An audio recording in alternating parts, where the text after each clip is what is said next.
Welcome to Fluent Phonics.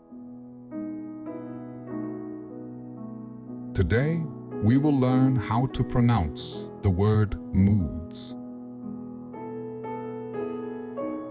Moods. Moods. Moods.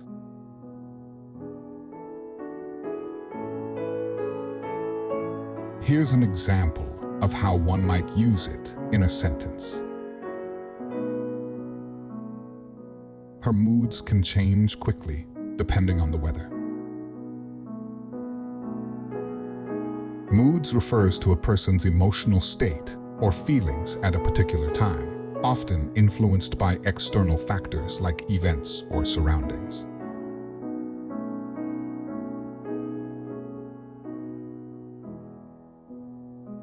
Thank you for your time.